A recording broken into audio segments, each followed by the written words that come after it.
सुप्रभात बच्चों।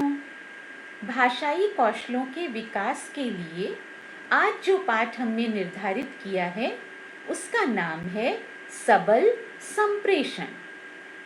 बच्चों, आप सब विद्यार्थी हैं। आप सभी कोई न कोई भाषा बोलते हैं। कई भाषाएं आप सुनते हैं और कई भाषाएं आप लिखना जानते हैं। तो भाषा के संदर्भ में सबल संप्रेषण क्या होता है, इसका क्या महत्व है, आइए आज के पाठ के अंतर्गत जानते हैं। सबसे पहले उन दो शब्दों को लेते हैं जिन्हें इस पाठ का शीर्षक माना गया है। पहला शब्द है सबल। सबल शब्द का अर्थ है सबल, अर्थात जिसमें बल हो, अर्थात जो प्रभावशाली हो, जो शक्तिशाली हो, जो दूसरों पर असर डाल सकता हो। संप्रेषण। संप्रेषण शब्द का अर्थ है जो हम कहें वह दूसरों को समझ आए। हमारे विचार, हमारी भावनाएं, हमारी सूचनाएं दूसरों तक जब पहुंचती हैं तो उसे संप्रेषण कहते हैं। अंग्रेजी में इसे कम्युनिकेशन भी कहते हैं। बच्चों, सबसे पहले हम भाषाई कौशलों के बारे में जानकारी लेते हैं। बच्चों, हिंदी में 4 प्रकार के भाषाई कौशल होते हैं। पहला श्रवण। श्रवण का अर्थ होता है सुनना। दूसरा वाचन। वाचन का अर्थ होता है बोलना। तीसरा पठन। पठन का अर्थ होता है पढ़ना। और चौथा लेखन। लेखन का अर्थ होता है लिखना। भाषाई कौशलों के इन चारों प्रकार के बारे में थोड़ा विस्तार से जानते हैं। बच्चों, जब भी हम कोई भाषा सीख लेते हैं तो उसमें सबसे पहले हमने उस भाषा को सुना होता है। और हिंदी भाषा के साथ तो सबसे बड़ा गुण, सबसे बड़ी विशेषता यही जुड़ी है कि जो हम सुनते हैं हम वही लिखते हैं। इसलिए भाषा के अंतर्गत सबसे पहले सुनना आवश्यक है, बल्कि यूं कहा जाए अनिवार्य है। उसके बाद हम उस भाषा को बोलने लगते हैं। उसके बाद हम उस भाषा को पढ़ने लगते हैं और अंततः हम उस भाषा को लिखने लगते हैं। तो इन 4 प्रकार के भाषाई कौशलों के बारे में जानने के बाद आइए समझते हैं विस्तार से कि संप्रेषण किसे कहते हैं। बच्चों, संप्रेषण एक मनुष्य से दूसरे मनुष्य को जब सूचनाएं दी जाती हैं, विचार दिए जाते हैं या मन के भाव कहे जाते हैं, बताए जाते हैं, संप्रेषित किए जाते हैं, तो इस प्रक्रिया को संप्रेषण कहते हैं। और इस संप्रेषण से होता क्या है? मनुष्यों के बीच में, 2 या 2 से अधिक मनुष्यों के बीच में वे बातें, वे विचार, वे सूचनाएं, वे मनोभाव, उनका आदान प्रदान होता है। और इस कारण हर समाज में संप्रेषण का अपना ही अलग महत्व है। लेकिन बच्चों, जब हम संप्रेषण की बात करते हैं तो अनेक ऐसे तत्व हैं जो संप्रेषण में बाधा पहुंचाते हैं, संप्रेषण को पूरा नहीं होने देते। और उनमें से सबसे पहला है कोलाहल। कोलाहल का अर्थ होता है शोर। जब हम किसी से कोई बात कह रहे होते हैं, यदि उस समय आसपास शोर हो रहा हो तो हम अपनी बात जो कह रहे होते हैं वह दूसरे को समझ में नहीं आती। दूसरा, अनुपयुक्त माध्यम या भाषा में अंतर। बच्चों, कभी-कभी हम जिस माध्यम से बात कर रहे हैं, जैसे हम हिंदी बोल रहे हैं और किसी रूसी व्यक्ति को हिंदी नहीं आती है, वह हमारी भाषा नहीं समझता है, तो वह हमारी बात को नहीं समझेगा और संप्रेषण पूरा नहीं होगा। तीसरा, पूर्वानुमान या गलत धारणा।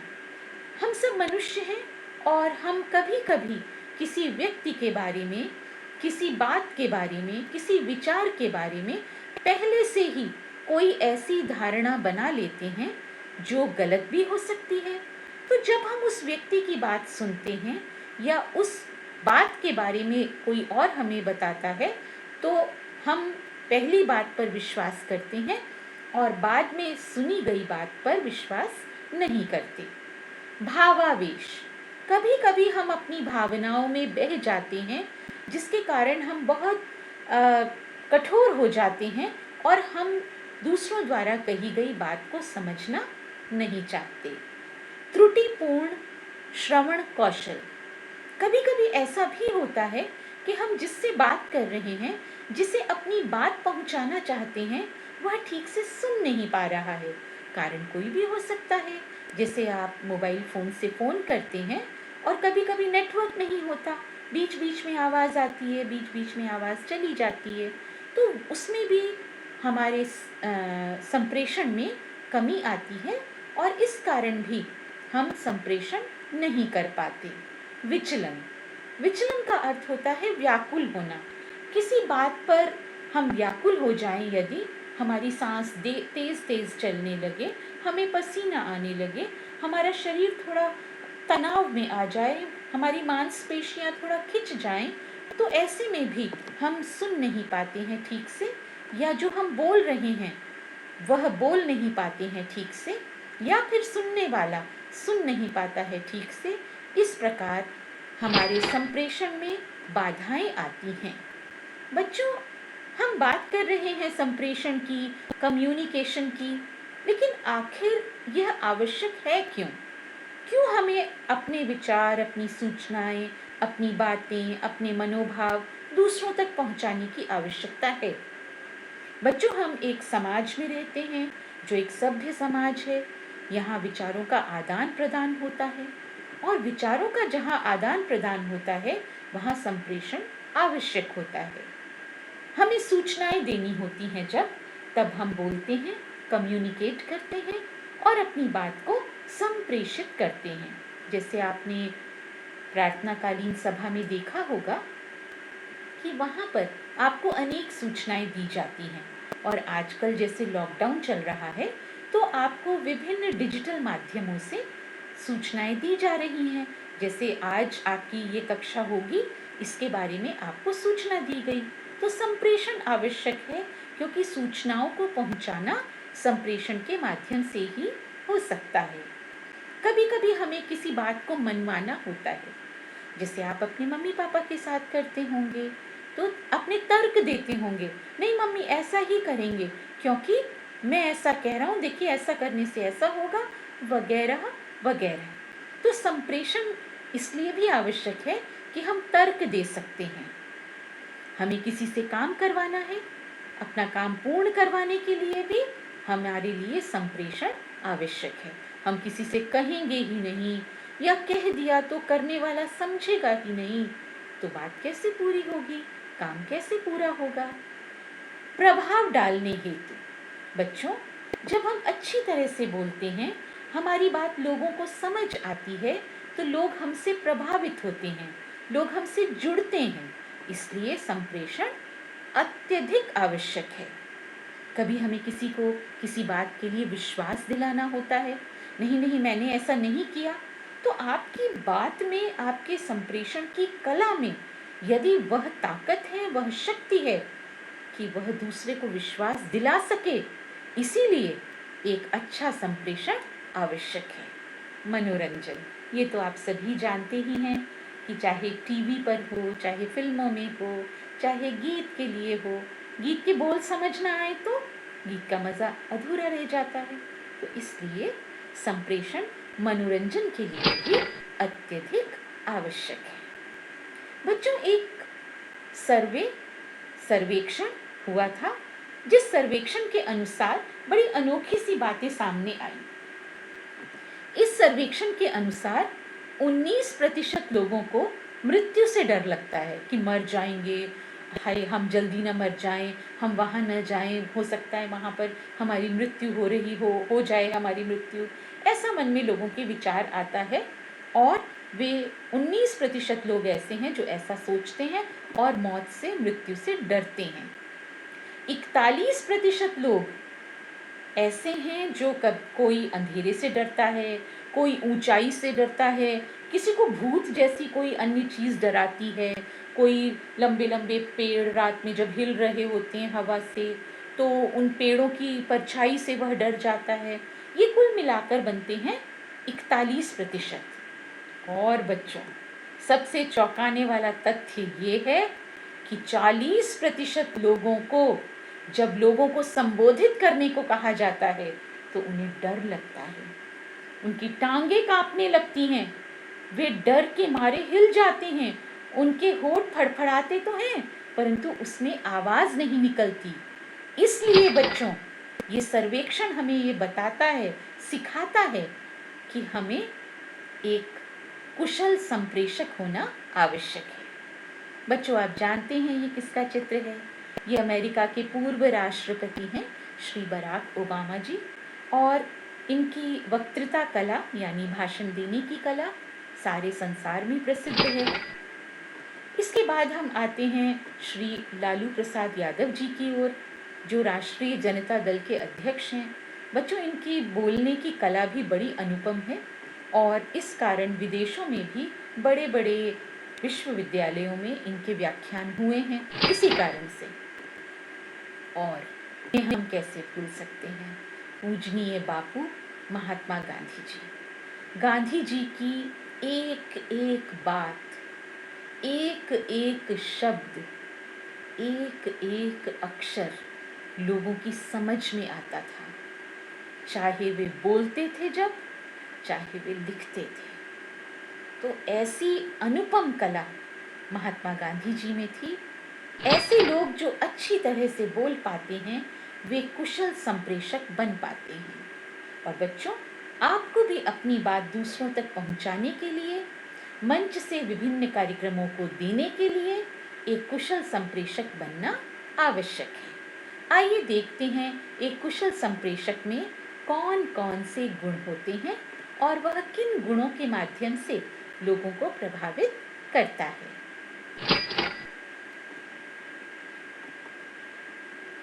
बच्चों, जब हम किसी विषय पर बोलने चलते हैं, चाहे वह हमारा वाद विवाद प्रतियोगिता हो या भाषण प्रतियोगिता हो या काव्य पाठ प्रतियोगिता हो या प्रार्थना सभा में दिए जाने वाले कोई भी कार्यक्रम हो, जो हम बोल रहे हैं उस पर हमारा पूरा अधिकार होना ही चाहिए। जब हम बोलें तो अपने विचारों को एक साथ इकट्ठा करें और क्रमबद्ध रूप से व्यवस्थित होकर उन्हें प्रस्तुत करें। जो हम बोलें उसमें हमारे विचार उलझे हुए न हों, बिल्कुल साफ विचार हो और जो हम बोलें उस पर हम पूरी तरह से टिके रहें। हमारे अंदर नेतृत्व की क्षमता होनी चाहिए। आप देख रहे हैं डॉक्टर अंबेडकर का चित्र बना हुआ है बराबर में। डॉक्टर अंबेडकर एक अद्भुत नेता थे और उनकी वक्तृता कला पूरे संसार में प्रसिद्ध है। तो नेतृत्व की क्षमता हो। नेतृत्व का अर्थ नेता बनना नहीं होता। नेतृत्व का अर्थ होता है किसी कार्य को जिम्मेदारी से पूर्ण करने की क्षमता। समानुभूति। बच्चों, हमें जब हम बोलते हैं तो हमें सबका ध्यान रखना चाहिए, सबके प्रति एक जैसी अनुभूति रखनी चाहिए। ये नहीं कि हम बोलते समय कोई पक्षपात करें। हमारे व्यक्तित्व में वह करिश्मा होना चाहिए। और ये करिश्मा किससे आएगा? ये करिश्मा आएगा आपके आत्मविश्वास से। बच्चों, इसके अलावा जो श्रोता होते हैं हमारे, हमें कभी कभी उनसे भी बात कर लेनी चाहिए। इससे श्रोताओं का ध्यान हमारी ओर आकर्षित भी होता है और वे हमारी बात को ध्यान से सुनते भी हैं। जब आप बोलते हैं तो कहानियों का, उदाहरणों का, प्रसंगों का अच्छी तरह से प्रयोग कर सकते हैं और इससे आपके बोलने की कला में निखार आता है। बच्चों, शब्दों का सही चयन बहुत ही आवश्यक है। आप उन शब्दों को चुनें जिन्हें आप अच्छी तरह बोल सकते हैं और जो सटीक रूप से उस जगह फिट बैठते हैं जहां उनका आपने प्रयोग किया है। बच्चों, यदि एक ही जैसी फ्लैट बोलते रहिए, जैसे अगर मैं बोलूं वाणी का सही उतार चढ़ाव, इसमें क्या हुआ? इसमें एक रस्ता आ गई। एक रस्ता का मतलब इसमें कोई बदलाव नहीं आया, न तो आवाज ऊपर गई न तो आवाज नीचे आई। जब आवाज का सही उतार चढ़ाव होता है तो श्रोताओं का ध्यान वक्ता की ओर आकर्षित होता है और वह बहुत ध्यान से उसकी बात को सुनने लगता है। अब बात आती है कि हम कुशल संप्रेषक कैसे बने। कुशल संप्रेषक बनने के लिए कुछ गुणों की आवश्यकता है जिनको अभी हम देखेंगे। सबसे पहले बच्चों, अच्छी तरह तैयारी कीजिए। चाहे वह आपकी मौखिक परीक्षा हो, चाहे वह प्रार्थना सभा का कोई कार्यक्रम हो, चाहे विद्यालय स्तर की कोई प्रतियोगिता हो, विद्यालय के बाहर की प्रतियोगिता हो, तैयारी मूल मंत्र है। तैयारी करने के बाद अभ्यास करें, बार बार अभ्यास करें। अब तो आपके पास बहुत सारे साधन हैं अभ्यास करने के लिए। आप अपनी आवाज़ को रिकॉर्ड कर सकते हैं।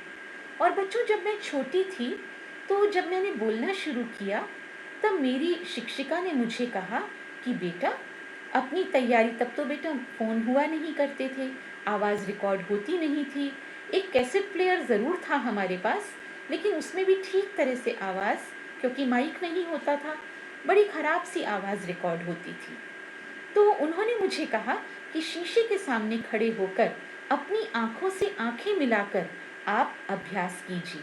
और बच्चों, उसका प्रतिफल आपके और मेरे सामने है कि मैंने इतना अभ्यास किया और आज भी करती हूँ। ये मत सोचिएगा कि आज नहीं करना पड़ता, आज भी उसी तरह से तैयारी करती हूँ जैसे पहले दिन की थी। मुझे जो मैं कह रही हूँ या जो आप कह रहे हैं उसमें दृढ़ता होनी चाहिए। हमने जो कहा पूरे दम से कहा, सच्चाई से कहा, आत्मविश्वास से कहा। और उसके साथ साथ हमें अपना पठन पाठन ज़रूर करना चाहिए। हमें किताबों को पढ़ना चाहिए, क्योंकि जब हम किसी किताब का संदर्भ देते हैं तो हमें उस किताब हमको हम पढ़ लें, जान लें कि उसमें क्या दिया है, तो हमारे बोलने में और अधिक मजबूती, प्रभाव आ जाता है। बच्चों, आत्मविश्वास हम में तब आएगा जब हम अच्छी तैयारी करेंगे और अभ्यास भी करेंगे। तो आत्मविश्वास बेहद आवश्यक गुण है। शारीरिक क्रियाएं, जिस तरह हम बोलते हैं हमारा शरीर भी उसी हिसाब से झुकता है, बोलता है। मैंने कहा शरीर बोलता है, यानी बॉडी लैंग्वेज होती है एक। आपकी आँखें कभी छोटी होती हैं, कभी बड़ी होती हैं, आपके माथे पर तरह तरह के भाव आते हैं, चेहरा कभी मुस्कराता है, हाथ भी कभी कभी उठते हैं आप अपनी बात को स्पष्ट करने के लिए। तो शारीरिक क्रियाएं भी आपके बोलने के साथ साथ आवश्यक हैं। जब आप किसी चीज़ को प्रस्तुत करें तो ऐसा नहीं कि पिछले 3 महीने से आप कर रहे हैं उसे प्रस्तुत और ठीक वैसा ही बार बार करते रहें। नहीं बच्चों, उसमें कुछ न कुछ बदलाव होना ज़रूरी है, क्योंकि जो लोग आपको सुन रहे हैं उन्हें कहीं आपकी बातों में नवीनता मिलनी चाहिए। इसलिए प्रस्तुति में भी विविधता होनी चाहिए। आप जो बोलें वह दूसरों को सुनाई दे, कर्णगोचर हो, वह सुनाई दे, यह भी अत्यंत आवश्यक है। क्योंकि यदि वे सुन नहीं पाएंगे तो आपके कहने का कोई अर्थ नहीं बनेगा।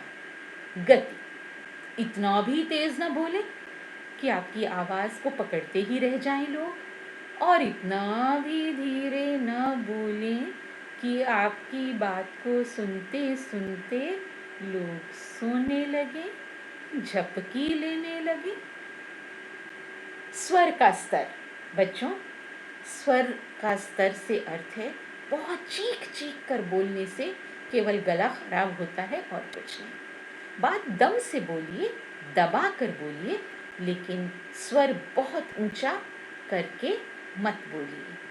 आपकी अभिव्यक्ति बिल्कुल स्पष्ट होनी चाहिए और उससे भी बढ़कर जिस भाषा में भी आप बोलने जा रहे हैं उसमें आपका उच्चारण शुद्ध होना चाहिए। जब आप कहते हैं नमस्कार तो आपका पहला शब्द ही आपके आगे आने वाले वक्तव्य को धराशायी कर देता है। जब आप कहते हैं नमस्कार तो आपका वक्तव्य आपके व्यक्तित्व की वक्तव्य व्यक्तित्व की सुंदरता को झलकाता है। बच्चों, अंत में बात आती है कि हम कुशल संप्रेषक बने क्यों? क्या ऐसी आवश्यकता है कि हम कुशल संप्रेषक बने? तो बच्चों, सबसे पहला कारण है अपनी पहचान बनाने के लिए। हम सब मनुष्य हैं और हर मनुष्य को अपनी एक पहचान बनाने की चाह होती है। तो अपनी पहचान बनाने के लिए हमें कुशल संप्रेषक बनना ही होगा। जब हम बोलें, हमारे शब्दों की अमिट छाप लोगों के दिल पर आ जाए, ऐसा हम बोलें। इसलिए कुशल संप्रेषक बनना आवश्यक है।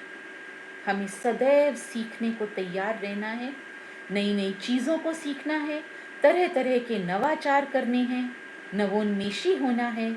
इसलिए हमें कुशल संप्रेषक बनना ज़रूरी है। बच्चों, जब हम कुशल संप्रेषक बनते हैं तो हमारी क्षमताओं का भी विकास होता है और इसके साथ साथ हम असंकोची भी होते हैं। असंकोची का अर्थ होता है हम अपनी बात को निःसंकोच दूसरों के सामने अच्छी तरह से रखने के लिए तैयार हो जाते हैं। तो बच्चों, आज और अभी आपको सुनिश्चित करना है कि क्या आप अपनी छवि एक कुशल संप्रेषक के रूप में बनाना चाहते हैं?